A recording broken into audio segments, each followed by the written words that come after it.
सभी साथियों को नमस्ते। आप सभी का इस ई लर्निंग वीडियो में स्वागत है। इस वीडियो के द्वारा हम माहवारी की प्रक्रिया व गर्भधारण कैसे होता है के बारे में विस्तार से जानेंगे। अब हम माहवारी व गर्भधारण की प्रक्रिया के बारे में चर्चा करेंगे। विभिन्न स्थितियों में महिला कब गर्भधारण कर सकती है, इसको समझने के लिए ये जानना जरूरी है कि गर्भधारण करने के संभावित दिन कौन से होते हैं और मासिक चक्र और गर्भधारण में क्या संबंध है।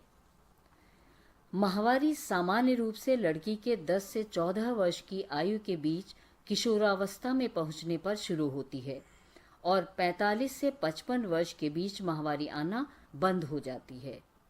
माहवारी प्रत्येक 21 से 35 दिनों पर आती है और 3 से 7 दिन तक रहती है। मासिक चक्र औसतन 28 दिन का होता है। हर महीने महिला का शरीर गर्भधारण की तैयारी करता है। अंडाशय से एक अंडा निकलता है और गर्भाशय एक भ्रूण के पोषण की तैयारी करता है। गर्भाशय को अधिक रक्त प्राप्त होता है और उसकी सतह मोटी व गदगदी होती है। यदि महिला उस माह गर्भधारण नहीं करती तो यही सतह टूटकर गिरने लगती है, जो मासिक स्राव के रूप में शरीर से बाहर आ जाती है। यह प्रक्रिया मासिक चक्र के रूप में हर महीने दोहराई जाती है। अब हम यह जानते हैं कि गर्भधारण की संभावना मासिक चक्र के किन दिनों में अधिक होती है और क्यों। जैसा कि पहले बताया है कि अंडे को ग्रहण करने के लिए गर्भाशय की परत मोटी होना शुरू हो जाती है। आमतौर पर अंडाशय से अंडा परिपक्व होकर 11 से 14 दिन पर निकलता है और 48 घंटे तक जीवित रह सकता है, परंतु अन्य परिस्थितियों में अंडा पहले या बाद में भी निकल सकता है। क्योंकि शुक्राणु सामान्यतया महिला के प्रजनन अंग में 3 दिन तक और अधिकतम 5 दिन तक जीवित रह सकते हैं, इसलिए गर्भधारण की संभावना मासिक चक्र के 8वें दिन से 20वें दिन तक अधिक होती है। इसीलिए माहवारी के 8वें से 20वें दिन तक असुरक्षित दिन कहे जाते हैं।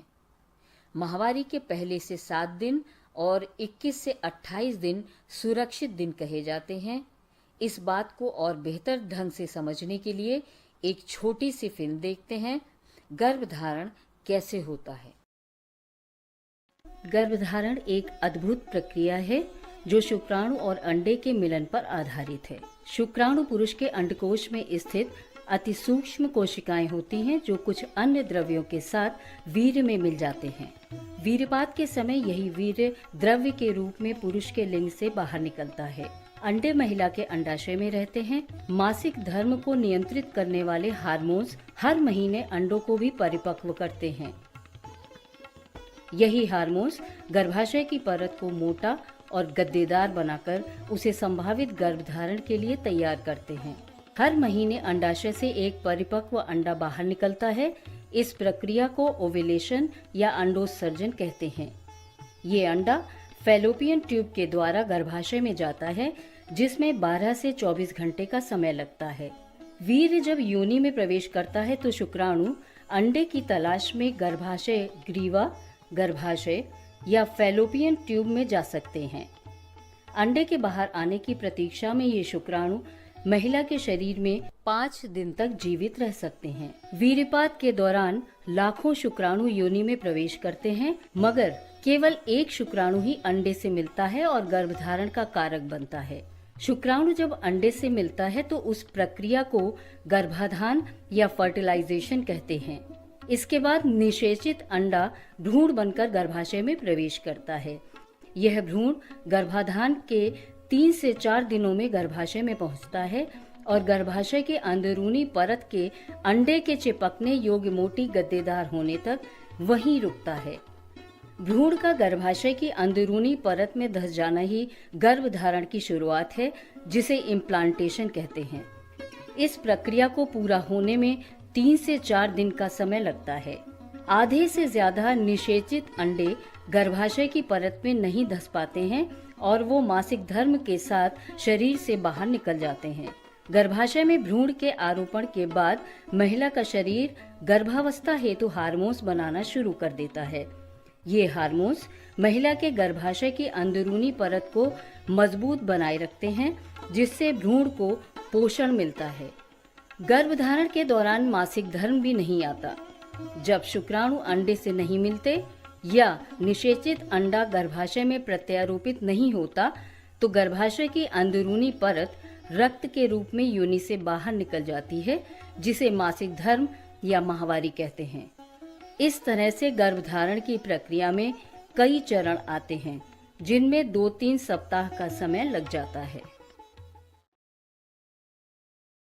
माहवारी चक्र में सुरक्षित व असुरक्षित दिन और बेहतर तरीके से समझने के लिए आइए एक केस स्टडी सुनते हैं।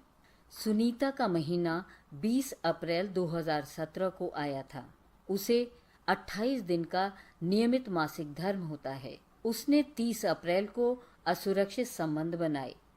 अब आपके लिए प्रश्न है कि जब सुनीता ने यौन संबंध बनाए तब क्या वह सुरक्षित अवधि में थी? तो इसका उत्तर है, सुनीता ने माहवारी के 11वें दिन असुरक्षित संबंध बनाए।